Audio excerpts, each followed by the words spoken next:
बुद्धि के 8 गुणों के अंदर सर्वप्रथम गुण जिज्ञासा का बताया गया है।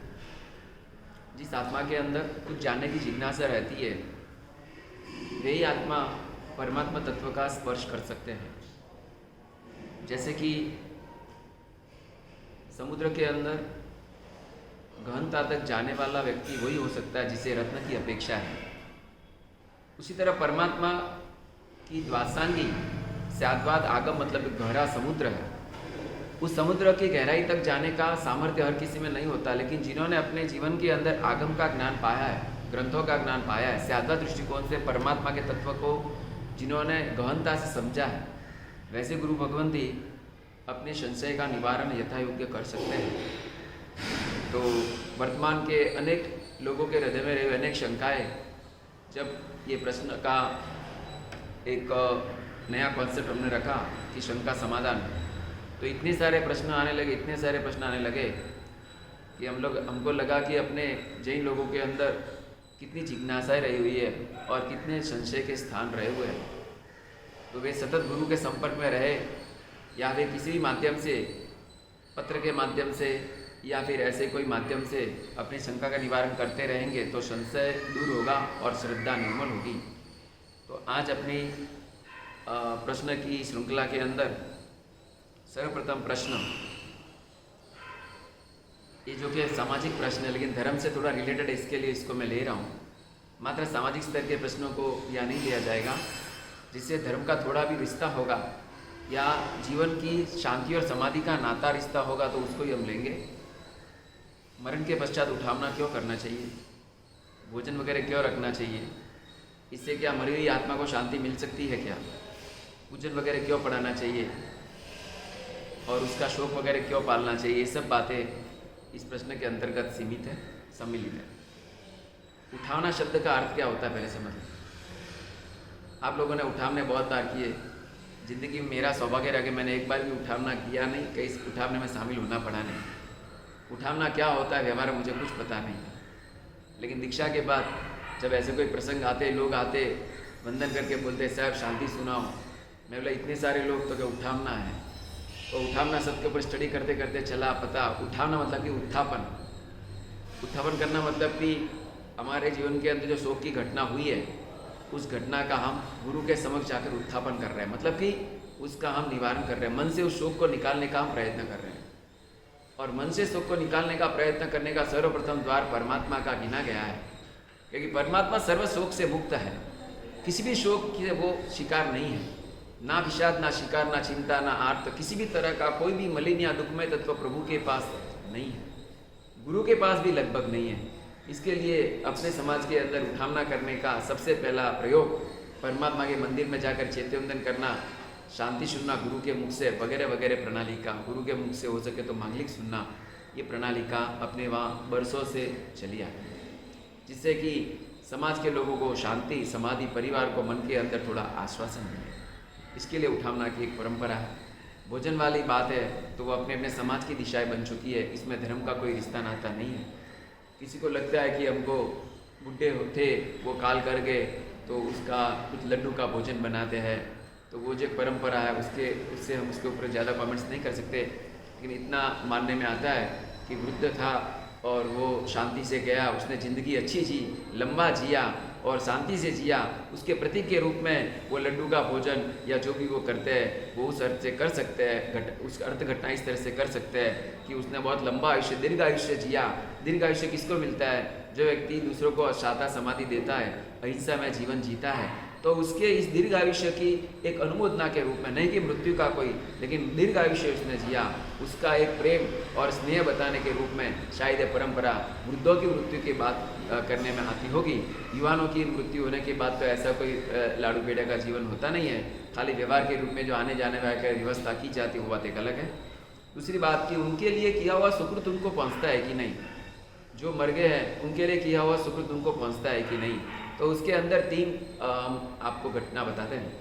सर्वप्रथम अगर वो कह के गया हो कि मेरे लिए इतना सुकृत आप करता, इतना जीव दिया में करना, इतना सुकृत करना, जैसे कि लुनिंग नाम के वस्तुपाल तेजपाल के बड़े भाई ने कहकर गए थे कि अगर अपने पास संपत्ति हो जाए तो परमात्मा आदिनाथ का अद्भुत जिनालय का निर्माण करना, और दानशाला खोलना, साधर्मियों का उद्धार करना, ये सब बातें वो कहकर गए थे। इसके लिए उनको उसका लाभ जरूर मिलेगा।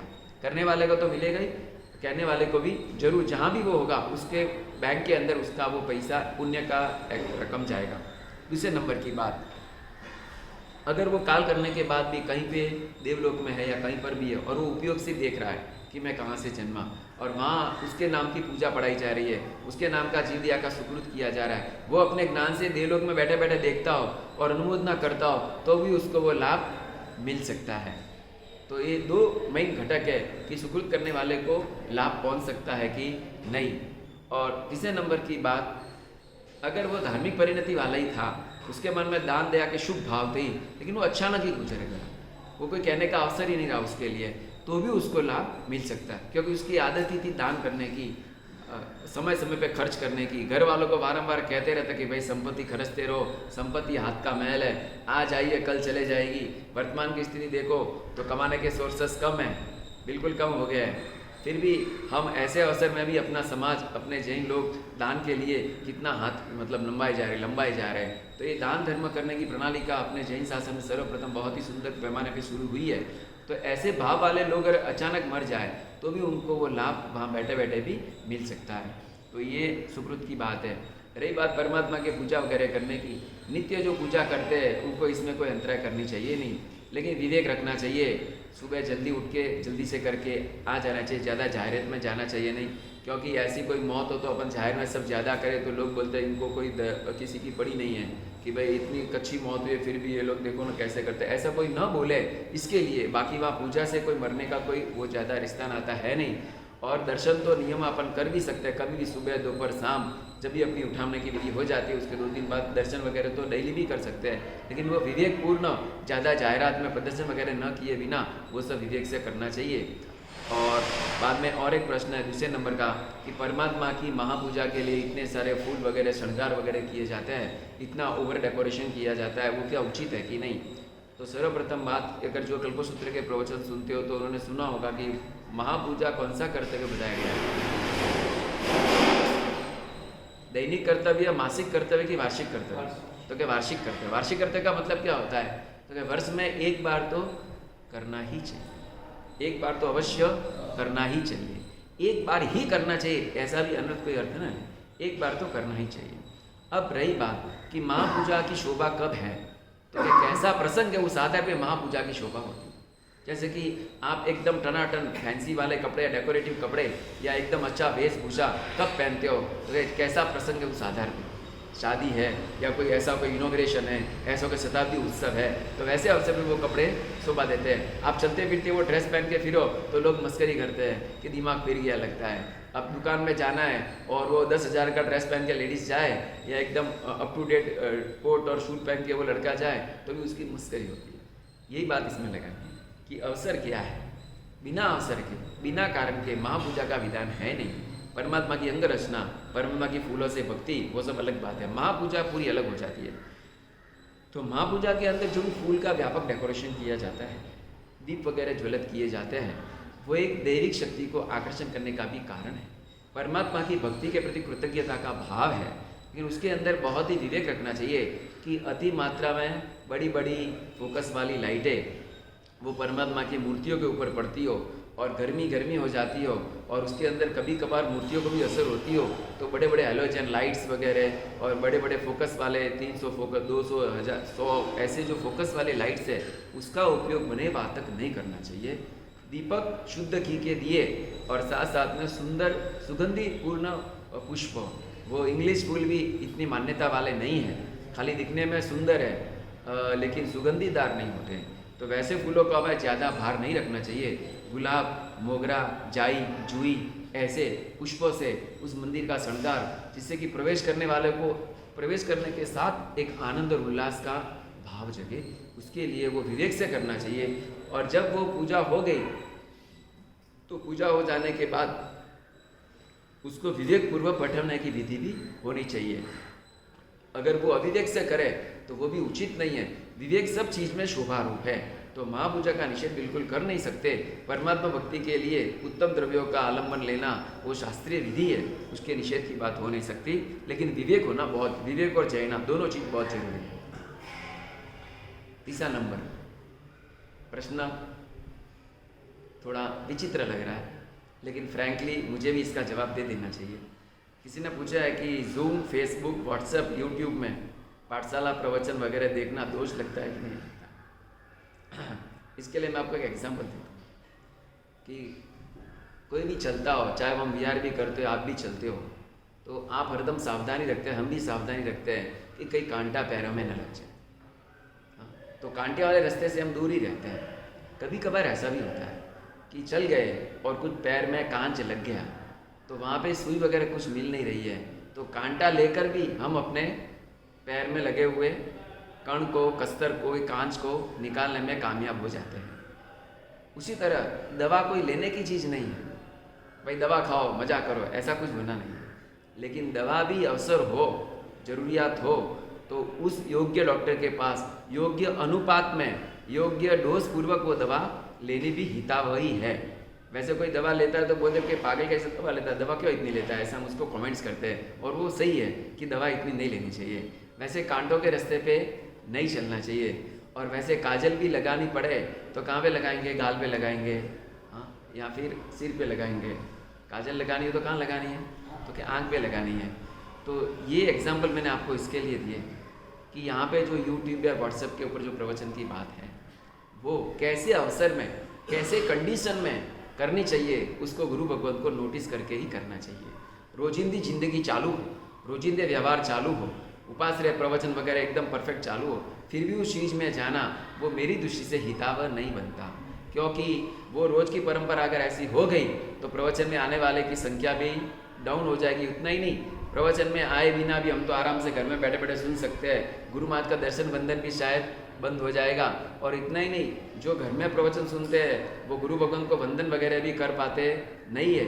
हाँ, विवेकी होते हैं वो तो भाव से करते भी होंगे, लेकिन रोजिंदी सुनने वाले, चालू प्रवचन हो उपाश्रय वगैरह में, और घर में बैठे बैठे सुनने वाले कोई रोज़ वंदन आदि का व्यवहार भी पाल सकते नहीं है। तो वैसे कंडीशन के अंदर अपने को रोज़ इस चीज़ में नहीं जाना चाहिए, लेकिन विवेक पूर्वक, आवश्यकता पूर्वक, क्योंकि ऐसी घटना शायद गए 100 साल में लॉकडाउन वाली घटना सुनने में आई नहीं है। तो और मैं भी शायद मेरे चैत्र पर्याय के अंदर इतने सालों के अंदर पहली बारी इस तरह से प्रवचन, संघों का आग्रह, संघों के आगेवानों का आग्रह और ग्रुपों का आग्रह, उन्होंने कहा सब एकदम ही जड़वादी बन जाएंगे तो घर में रहे हुए लोग वो करेंगे क्या। और जो धर्म को थोड़ा थोड़ा चाहते हैं वे बुक तो पढ़ते, लेकिन उनको भी वो उसमें संतोष नहीं हो रहा है। तो गुरु भगवान का प्रवचन आधा पौना घंटा भी आए और उनको तसल्ली हो, आत्मविश्वास हो, डिप्रेशन में न जाए, परमात्मा की श्रद्धा टिकी रहे, ऐसे अवसर में कैसे जिन्हें उसकी गाइडलाइंस मिलती रहे। और आपके यहाँ पे आने की तो टोटली बंदगी है, आपको वहाँ जाने की बंदिश है। तो ऐसे संजोगों के अंदर गुरुदेव उपकार कीजिए। तो ये हमने क्या किया कि कांटा हकीकत में न लगे वो ध्यान रखना चाहिए, लेकिन अगर पैर में कोई ऐसी चीज़ गई हो उसको निकालने के लिए कांटा का प्रयोग भी कभी कर लेना पड़े तो वो कर लेना चाहिए। हाँ, उसके लिए योग्य प्रायश्चित भी कभी लेना पड़े तो ले ले, लेकिन ये रोज़ की परंपरा वाली बात नहीं है। दूसरे नंबर की बात, इसके अंदर भी मात्र एक जो युवान ग्रुप है वो जो हैंडल करता है वो कर सकता है। हम आजू बाजू में मशीनरी लगाकर आजू बाजू में लोगों को बैठा कर वो चीज़ कर नहीं सकते। हम उसको कभी भी अपलोड करना, ऑपरेट करना, वो काम हम बिल्कुल कर नहीं सकते, करना भी नहीं चाहिए। तीसरे नंबर की बात कि वो कैसे जा रहा है, रिले हो रहा है, उसका स्टडी हम करते हैं कि भाई खाली यूट्यूब जैसी चीज़ हो, व्हाट्सअप जैसी चीज़, लेकिन वो फेसबुक हो और अलग अलग के जूम वगैरह हो तो उस चीज़ में हम जाने की मनाही करते हैं। क्योंकि फेसबुक इतनी खतरनाक चीज़ है कि जिसके अंदर सुनने में आया है कि एक एक के कितने फ्रेंड है, उसका बायोडाटा होता है, वो क्या करता है क्या नहीं करता है, किस तरह से वो होता है। और फेसबुक के माध्यम से तो अच्छे अच्छे अपनी अपनी लड़कियों को अलग जो कास्ट के लोग हैं वो आईडी दूसरा बताकर उनको फंसाने का काम भी करते हैं, सब सुनने में आया। साथ साथ ही फेसबुक का प्रोडक्ट मेकर कौन है? हाँ? मार्क, बरोबर। तो मार्क जकरबर्ग, अब वो उसकी भी एक छोटी बच्ची अभी जन्म लिया 1 साल पहले, और उसके पहले और एक बच्ची थी। उसने एक ऐसा स्टेटमेंट दिया कि व्हाट्सअप भले, फेसबुक भले मेरा मेक है, लेकिन मैं अपने बेटी को 13 साल तक फेसबुक में जाने दूंगा नहीं। वो खुद ये कह रहा है, मतलब उसको ये पता है कि ये चीज़ कितनी खतरनाक है, और ये इतनी खतरनाक चीज़ें अपने बच्चे बच्चे लेकर फिरे, युवा युवतियाँ लेकर फिरे, और उसमें साधु को भी समझो ऐड कर दे, साधु कुछ ऐड हो जाए, तो ये सब बहुत ही भयंकर अनर्थ की परंपरा है। ये तो कैसा है कि भाई मलेरिया की दवा में भी जहर है और क्लोरीन अलग लो वो भी जहर है, लेकिन मलेरिया की दवा जैसी अगर बीमारी आ जाए मलेरिया, तो दवा लेना वो जहर उसके लिए अमृत साबित हो सकता है। ऐसे ही लेता रहे वो, तो वो मरने के सिवा कुछ पाएगा नहीं। उसी तरह कितनी आवश्यकता इसकी पड़ी है, उस आवश्यकता के आधार पे इसको यूज़ करना है, और आवश्यकता नहीं हो तो इससे हमें टोटली विमुक्त रहना है। ऐसे नियम बना सकते हैं कि रात को 10 बजे बाद और सुबह 8 बजे तक मैं किसी भी तरह के व्हाट्सएप मैसेज या देखूंगा नहीं, चैटिंग करूंगा नहीं, कुछ करूंगा नहीं तो रात दिन तक उसके सामने बैठे बैठे अपनी आंखें, उसका क्या होता होगा, अपने विचारों में क्या होता होगा। अरे बहुत बात हो, ट्यूमर जैसे रोग उसके रेडिएशन से आ रहे हैं, उसके रेडिएशन इतने खराब होते हैं, तो इस कारण से अतिशय प्रयोग करना, बारंबार प्रयोग करना, बिना फालतू प्रयोग करना, ये सब इसके ऊपर टोटली बंदिश आ जानी चाहिए। नहीं तो अपने युवा, अपनी युवतियाँ, अपने जनरेशन, अपने बच्चे बच्चियाँ, आज 6 साल का बच्चा सब ऑपरेट करना जानता है, और वो 70 साल का दादा पूछता है, अरे बाबा किकन करनो देन करन देने, मतलब कि दादा को कुछ मालूम नहीं, और वो 8 साल के 6 साल के बच्चे को सब ऑपरेट करना होता है। ऐसी खतरनाक मैजिशियन लाइफ न हो जाए, उसका उपयोग रखना बहुत ज़रूरी है। बाकी कारणोंसर अगर इसका हम कभी कोई श्रवण वगैरह कर ले तो उसका एकांत निषेध भी नहीं होना चाहिए, और एकांत उसका संपादन या मंडन भी नहीं होना चाहिए। यह विवेक बहुत जरूरी है। चौथे नंबर की बात, अभी एक वैगन का बहुत चला है, बी वैगनिज्म। और तो ये वैगनिज्म अगर हम सुने या उससे प्रभावित हो तो गलत है या सही? तो बात यह है, इस चीज़ को समझने के लिए आपको 2 या 3 घंटे चाहिए। शॉर्ट में मैं इतना कह सकता हूँ कि वैगनिज्म के नाम से जिस लोगों ने बातें चलाई, उन लोगों ने इनडायरेक्टली भारत के पशुधन पर अटैक करने का अपेक्षा से काम किया। पशुधन यानी कि कौन सा धन? गोधन, गाय, बैल, इन सब की आजीविका किनके आधार पे चलती है? किनके आधार पे चलती है? आप अपने घर में कोई लेबर को रखो और वो लेबर भार वगैरह उठाता हो, तो उसको भार वगैरह उठाने के लिए रखना कि नहीं रखना? आप ट्रेन में जाते हो, ट्रेन से निकले बाहर और कोई कूली वाले आते हो, उसको आपका सामान दो, तो उसको सामान देकर उसको पैसा की आजीविका देना है नहीं देना? तीसरे नंबर की बात कि कभी घोड़ा गाड़ी में आप बैठे, उसका घोड़ा है, तांगा है, तो वो भी तो चलता है, उसको भी तो दुखता होगा, तो उस पर बैठना कि नहीं बैठना? ऐसे प्लेंटी ऑफ क्वेश्चन आएंगे कि जिसमें हमको दिख रहा है कि पशु को तकलीफ हो रही है। तो अब बात यह है कि कूली हो, घोड़ा हो, गाय हो, लेबर हो, इन सब की आजीविका ही यही है। अथवा तो ये भी कह सकते हैं कि इनके आधार पे इनके शरीर का बांधा चलता है। बहुत बार इनको इतना काम न मिला ना तो भी वो एकदम लूज हो जाते हैं, टायर्ड हो जाते हैं, सही की शक्ति निकलने लगती है। जब तक वो इतना काम नहीं करते तब तक वो एनर्जी क्रिएट नहीं होती, ऐसा भी होता है। और साथ ही साथ उनकी आजीविका का आधार अगर हम छोड़ देंगे तो फिर हमने उसके ऊपर अन्याय के सिवाय कुछ नहीं किया, वो कहना पड़ेगा। माइग्रेंट लेबर अभी आते हैं ना, माइग्रेंट लेबर, उसके लिए छूट दी ना सरकार है कि माइग्रेंट लेबर आ जा सकते हैं, तो उनको पता है कि आजीविका ही है। अगर उनके ऊपर ये दया की, अपने नाम से वो दया समझते अपन, लेकिन वो दया नहीं है, वो उपेक्षा है। हाँ, विवेक रखना चाहिए। अपने वहाँ पहला व्रत जो आता है श्रावक का, उसमें लिखा है वह बंद चविचे ऐ भार बत्त पाण उच्चे, मतलब कि नौकर या गुलाम या सेवक को या कूली को या घोड़े को ज़्यादा भार ढोना। वो टांगा है, उसमें 2 से 3 जने बैठ सके और उसके 2-2 लगेज जा सके, 6 लगेज और 3 मेंबर, इतनी उसके कैपेसिटी है, या उसका इतना ही मतलब कि बल है। अब उसके अंदर 3 के बदले 6 बैठ जाए और लगेज 6 के बदले 12 दे दे या 8-10 दे दे, तो वो क्या किया आपने? उसके ऊपर बेरहमी की जाएगी। और वो तांगा वाला होता है तो वो भी बहुत बार क्या करता है कि पेशेंट वाइज पैसा लेता है। एक पेशेंट का मिलेगा, मतलब कि एक पैसेंजर का मिलेगा 100 या 50, तो 6 बेचेंगे तो 300 रुपया साथ में मिल जाएगा। तो वो भी बोलता है कि आने दो। समझदार होता तो वो करता नहीं है, लेकिन वो भी कब तक रहेगा?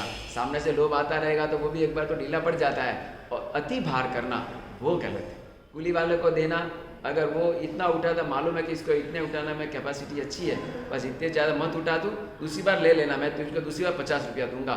हम बहुत बार दान कितना सुंदर करते हैं। चढ़ावा बोलना हो तो 1 लाख का संकल्प करके आते हैं। कल एक भागशाली मेरे पास आए, बहुत टाइम के पास आए, अच्छी आगेवान व्यक्ति है, उदार मन वाले। उन्होंने कहा साहब मैं इस उपास्य में आया, जब इसका मतलब बनाना था वो तो चढ़ावे की बात चल रही थी, संकल्प करके आते कि 1 से 1.5 लाख में लेना। महाराज साहब कितना मैं लिया मालूम है आपको? 51 लाख तक बोला, वो मिला नहीं। 51 लाख तक बोला, मिला नहीं। और बाद में दूसरा लिया 36 लाख के अंदर। कितना संकल्प किया था? 1 लाख 2 लाख, 1 लाख का 2 लाख का 5-7 लाख समझ में आया, लेकिन ये सीधा कितना हो गया? Into 36 time. तो अपने लोगों में कितनी उदारता, मुझे ये कहना है। तो अपनी उदारता, अपना इतना प्रभु के प्रति का अहोभाव, तो वाई नॉट हम कभी बात 25 रुपये के लिए, 100 रुपये के लिए, 200 रुपये के लिए बहुत बार इतनी खींचतान करते थे उस साग वाले के साथ, दूध वाले के साथ, अरे वो रिक्शा वाले के साथ, ऑटो वाले के साथ, कूली वाले के साथ, लेबर वाले के साथ। कैसी अभिनंदन होती है। जब लॉकडाउन एकदम स्टार्ट होने वाला था, उसके पहले 2 दिन पहले एक भागशाली मेरे पास आया, बोले साहब आज तो इतना आशीर्वाद बोलियो, इतना आशीर्वाद न पूछो बात। मैं बोला किसका मिला? मेरा मिला तो कि आपका तो मिला, लेकिन 4 ऐसे आदमियों का मिला आशीर्वाद। बोला क्या मिला? तो उसमें पूरा लॉकडाउन नहीं था, होगा कल परसों ऐसा चल रहा था। तो साहब हमारी दुकान में मतलब कि सामने जो हमारे कूली वाले होते हैं वो ऐसे लेके खड़े रहते हैं और उनको कुछ मिले सामान तो इधर से उधर पास करते हैं। तो उनको मतलब कि दिन का एक इतना सामान का हम 100 रुपया 200 रुपया से देते हैं। तो क्या साहब ये ऐसा स्थिति हो गया, इसके लिए कोई माल आता नहीं था, तो कोई उठाने वाले की ज़रूरत नहीं पड़ती थी। वो बेचारे लाइन में गली में खड़े हैं, वो कल सेठ वो देख रहा है कि सुबह से कुछ दोपहर तक मिला नहीं है इनको काम काज। तो बोला भाई कुछ काम नहीं मिला? तो क्या कोई काम नहीं मिला? तो क्या ये, तो क्या इल्ला वो भी नहीं मिला भाई, क्या करेंगे? तो क्या चिंता मत करो, 50,000 रुपये चारों को दे दिया, जाओ खा लो, और कल भी तकलीफ हो तो मेरे को याद करना। वो जहाँ 50 रुपया दिए, उनकी आंखों में पानी आ, किनके लेबर की आंखों।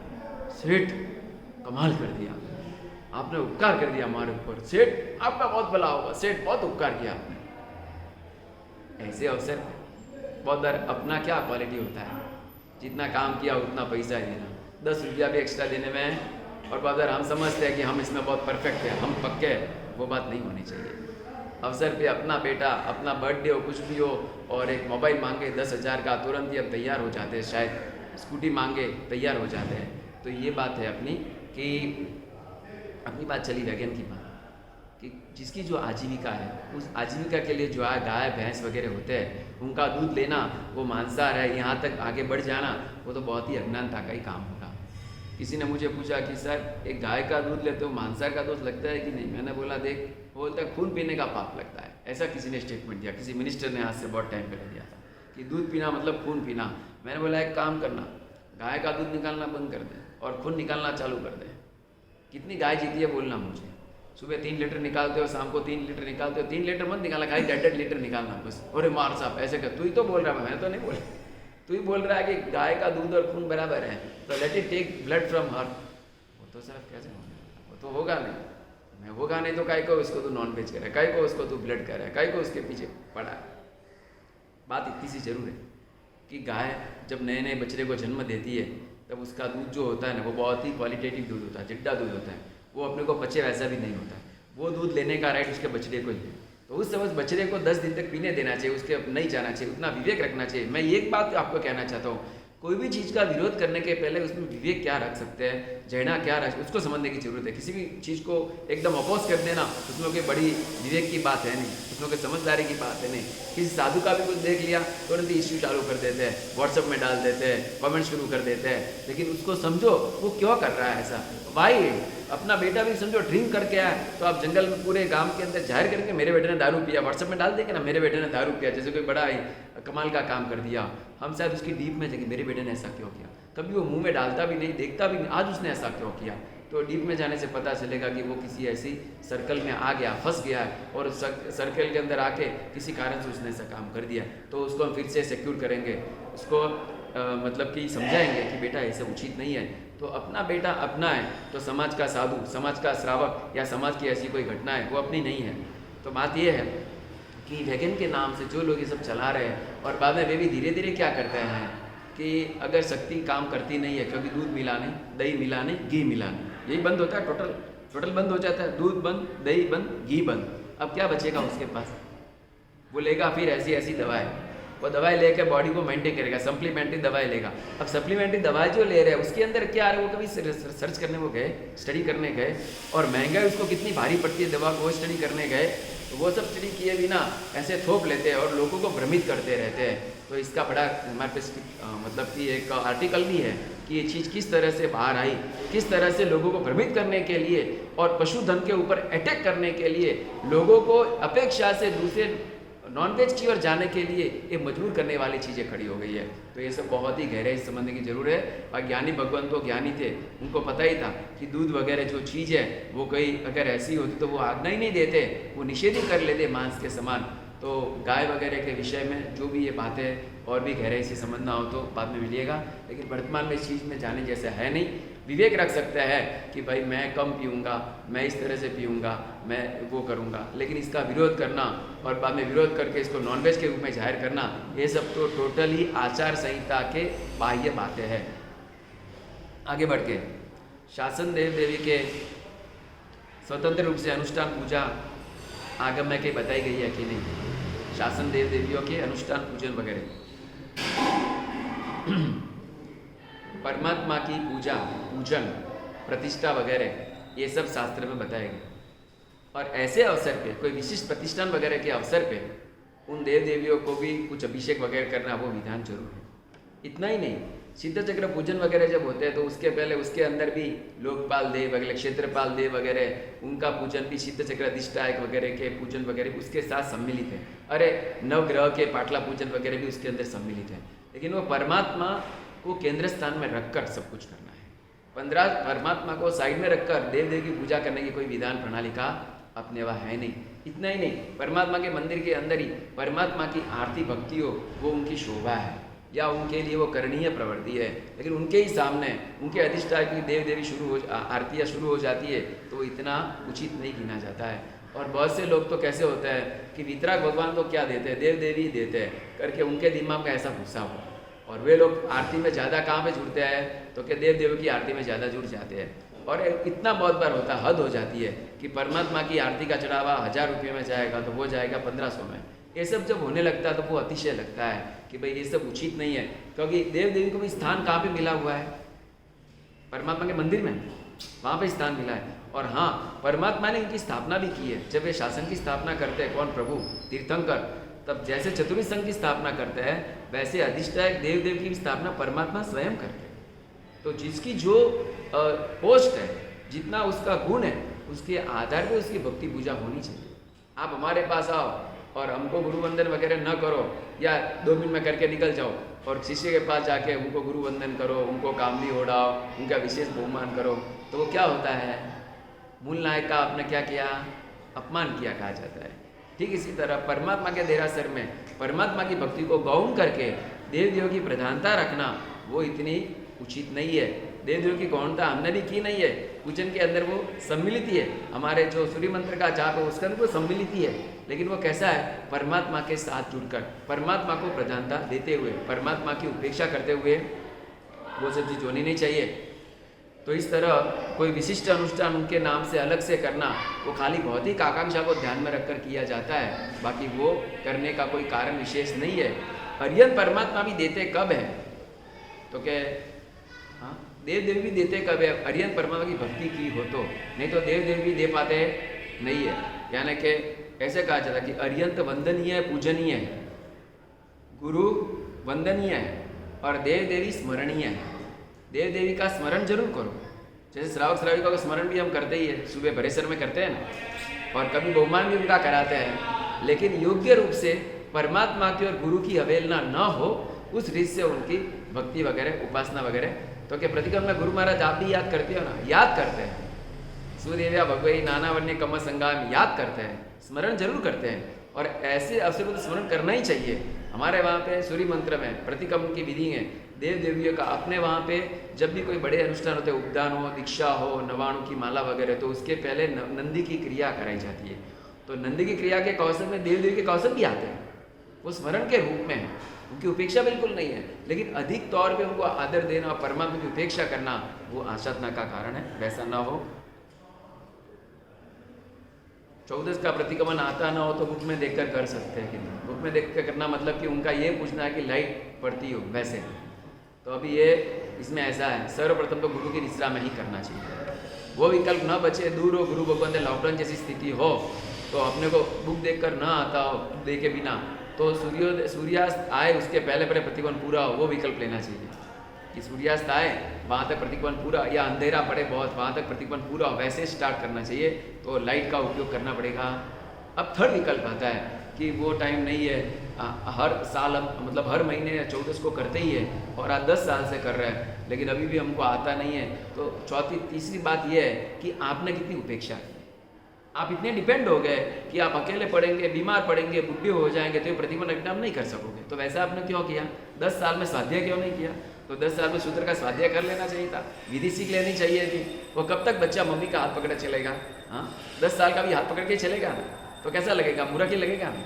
तो ठीक इसी तरह अपने को स्वाध्याय कर लेना चाहिए था, हमने किया नहीं, वो मिस्टेक की। अब क्या करें महाराज साहब, कोई छड़ता नहीं है, अब दिमाग काम करता नहीं है, प्रतिक्रमण करना ही है, तो फिर वो ऐसा करना, घर में जो लाइट चालू रहती है उसकी उज्जई पड़े या उसका आभा पड़े, वैसे उसमें देखकर कर लेना चाहिए। लेकिन गुरु के पास जाके इसकी नोटिस दे देनी चाहिए कि जब साहब जी ये मैंने ऐसा किया है तो आपको योग्य लगे वो प्रायश्चित दे सकते हो। कोई भी प्रवृत्ति करे उसमें अजयना करनी भी पड़े तो अजयना भी विधि से करो और पश्चाताप से करो और गुरु की आज्ञा से करो, तो वो इतनी बड़ी अजयना होगी नहीं।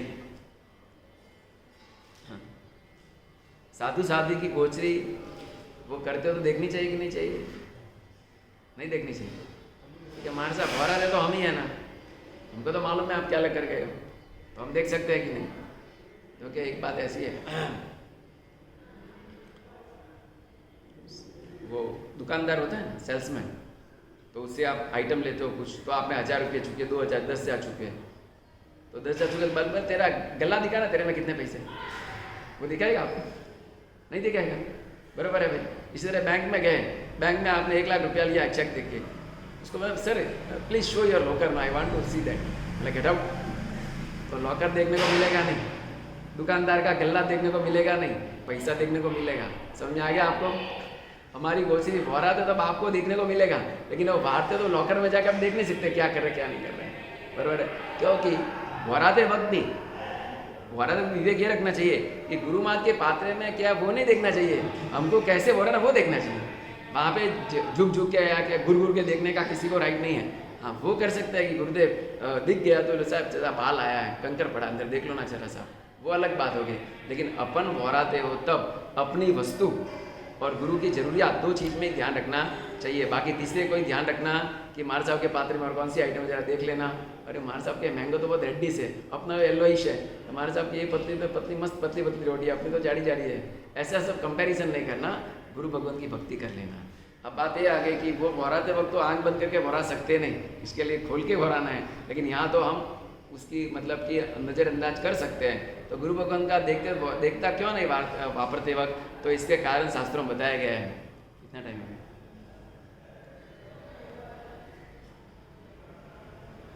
40 मिनट हो जाता पूरे टाइम। तो इसके अंदर एक कारण ये बताया गया है कि गुरु महाराज वापरते हो और कोई ऐसे लोग देखे तो उनकी नज़र का भी दोष लग सकता है। ये बहुत गौण बात है, ये महत्व की बात, महत्व का कारण अभी बता रहा हूँ कि कोई ऐसा गरीब हो, मध्यम हो, तो वो देखे तो उसको लगे कि मुझे भी खाना मिल जाए, तो महाराज साहब मेरे को भी खाना दे देना प्लीज़। अगर उसको नहीं दे तो उसको दुर्भाव होगा, और देंगे तो दान करने के वाले के प्रति अविश्वास जाहिर हो जाएगा। कल मैंने कहा था ना कि दान जिस मकसद से दिया उस मकसद से ही उस दान के खाते में वो पैसा जाना चाहिए। तो आपने गुरु भगवान को बोला तो आपको भाव क्या था कि गुरु भगवान वापरे, संयम की आराधना करे और उत्तम ऊर्जा प्रकट करके जगत को शांति समाधि प्रदान करे, ऐसे शुभ भाव से आपने वो राया था। और हम वो जाके एक थर्ड पर्सन को दे दे जो एकदम ही असंयमी है, जो एकदम ही पाप में गिरा हुआ हो, वैसे को हम दे दे, तो हमने दान दादा के प्रति वो किया। और दूसरे नंबर की बात कि साधु को निर्जरा के स्थान ज़्यादा है, पुण्य बंधन के स्थान नहीं के जैसे। तो दान वगैरह करना वो पुण्य का कारण है, वैसा पुण्य हमको नहीं चाहिए, हमको तो निर्जरा ही चाहिए, वो भाव ही इसके अंदर जुड़ा हुआ है। और गुरु भगवान को गोचरी बताते हैं उसमें ही हमारी नज़र का दोस्त लगभग निकल जाता है कि गुरु भगवान को गोचरी क्यों बतानी, तो क्या गोचरी ओढ़ के लाते हैं, किसी की नज़र कुछ गिर के ऐसा हो गया, तो गुरु भगवान देखने के साथ वो दोष का भी निवारण लगभग सा हो जाता है। तो ये सब कारण है। गुरु भगवान जब वापरते हो तब देखना चाहिए नहीं, क्योंकि बहुत बार गुरु भगवान वापरते भी हो तो बहुत बार कोई त्यागी ऐसे होते हैं कि सब मिक्स करके वापरते हैं। मुझे किसी का स्वाद लेना ऐसे करके, तो किसी को लगेगा कैसे वापरते हमारे साहब, डर्टी है हमारे साहब, कैसे वापरते, ऐसा विचार सब आएगा तो वो ना आए। इसके लिए गुरु भगवान की गोचरीचर्या। ऐसे भी आपको कह दूँ, आप भी जब खाते तो बाजू वाले के प्लेट में देखना मत क्या खा रहा है, वो भी बात है। जैसे दुकान में कमाते हो ना तो बाजू वाला कितना का उसका देखना मत, नहीं तो या तो ईर्ष्या होगी या तो अभिमान होगा। वो ज़्यादा कमाएगा तो ईर्ष्या होगी और आप ज़्यादा कमाएंगे तो अभिमान होगा, दो में से एक तो हो गई। तो उसी तरह हमारे वहाँ भी रिवाज है, वापरने बैठते हैं तब अरे परमात्मा ने तो पहले ही हमको क्या बोलते हैं वो सोशल गैप दे दिया है। अभी सोशल गैप की भाषा आपके पास आई है, हमारे तो सोशल गैप पहले ही बता था कि वापरने बैठे तब इतने गैप में बैठना, सो तब 2-3-4 हाथ का गैप रखना। वो सोशल गैप का डिस्टेंस तो पहले ही प्रभु ने कह के गया है, 3 हाथ दूर रहना वगैरह। तो हम सोते तभी गैप में सोते, वापर तभी गैप में वापरते। कोई साधु दूसरे पात्र में देख सकता नहीं है।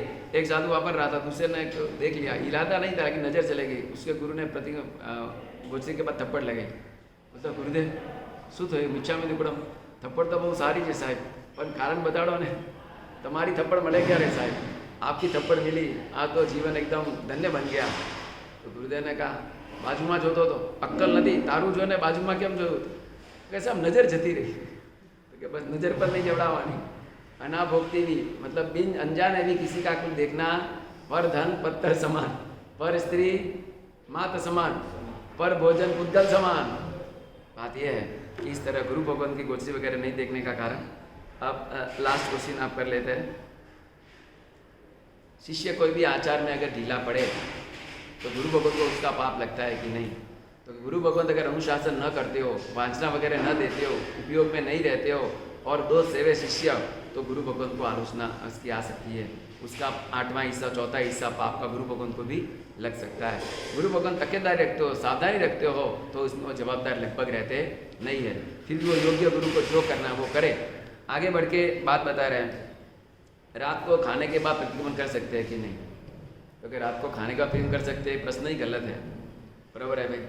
हाँ, वो तो ऐसी बात हो गई कि स्नान करने के बाद खादों में ना लौट सकते हैं कि नहीं? कि भाई वो बात होती नहीं है। अगर स्नान करने के बाद भी गिर गए तो स्नान करना चाहिए, वो अलग बात है। ये प्रश्न है, इसका अर्थ मैं ये कह रहा हूँ कि हम रोज़ सूर्यास्त के पहले ही खाते हैं, लेकिन आज खाते खाते टाइम पता नहीं रहा और 5-7 दिन ऊपर चलेगी, बाद में अरे आज तो टाइम हो गई। और प्रतिक्रमण तो मैं रोज करता हूँ, मुझे करना ही है, आज भी रोज नहीं भी करता तो मुझे आज तो करना ही है, 14 से 5 में 8 में जो भी है, तो उस वक्त प्रतिक्रमण कर लेना। 24 का जो भी बचकाना वो ले लेना, लेकिन ये परंपरा नहीं होनी चाहिए, रोज का ऐसा नहीं होना चाहिए, वो विवेक खास रख लेना चाहिए। ये क्या है, अनजान से हो गया इसके लिए, या 2-3 मिनट आगे भी बढ़ा दिए अपने, लेकिन बाद में क्लीन वगैरह मैंने बढ़ा तो नहीं, प्रतिक्रमण करना है मुझे, तो उसको कोई निषेध वाली बात नहीं है। लेकिन परंपरा नहीं होनी चाहिए, रोज का ऐसा रिवाज नहीं होना चाहिए, वो ध्यान रखना चाहिए। 18 अभिषेक के भगवान की अभी पूजा करते हो तो रोज करनी पड़ेगी क्या? अब से टेंशन आ गया। घर में रोज पूजा करते हैं ना, अभी 18 अभिषेक की पूजा, तो क्या ऐसा नियम बनाने की जरूरत भी नहीं है, क्योंकि एक कारणिक चीज़ है, कारण से हमने शुरू की है। घर में जो भी 18 अभिषेक के भगवान की पूजा भक्ति करते होंगे वे कारण से कर रहे हैं। तो वो जब भी लॉकडाउन खुले, परमात्मा के दरबार खुले, तो उसमें उसका कोई आग्रह रखे नहीं। हाँ, वास्के पूजा धूप दीपा वगैरह कर सकते हैं। हाँ, ध्यान में रहे, जो भी आपने फल नैवेद्य चढ़ाए हो इतने दिन, या जो भी आपने पैसे भरे हो भंडार के नाम से घर में ही, तो वो सब पैसे आपका ये लॉकडाउन खुल जाए संघ के अंदर जाकर, या अभी भी दे सकते हो, क्योंकि अभी थोड़ा आना जाना चालू है। अगर संघ वाले लेते हो तो उनको पैसा नहीं, तो वो नैवेद्य अक्षत फल वो संघ में न देते हुए किसी गरीब को, वॉचमैन को, अपने वॉचमैन को नहीं, अपने दुकानदार के, अपने घर वाले को मत देना, अपने घर के नौकर नौकरानी को मत देना। नहीं तो क्या होगा कि हमने उनको उपयोग में लेके उनसे काम ले लिया, वो नहीं होना चाहिए। लेकिन ये दूसरे किसी वॉचमैन को, रोड वाले को, कोई पुलिसमैन को गिफ्ट के रूप में, डॉक्टर को गिफ्ट के रूप में, ऐसा कुछ दो तो अपेक्षा से दोष नहीं है। भंडार वगैरह के पैसे, आरती वगैरह के पैसे परमात्मा के मंदिर में संघ को अर्पण खास कर लेना चाहिए। हो गया आज का जिनाग्न कुछ भी का तो इच्छा में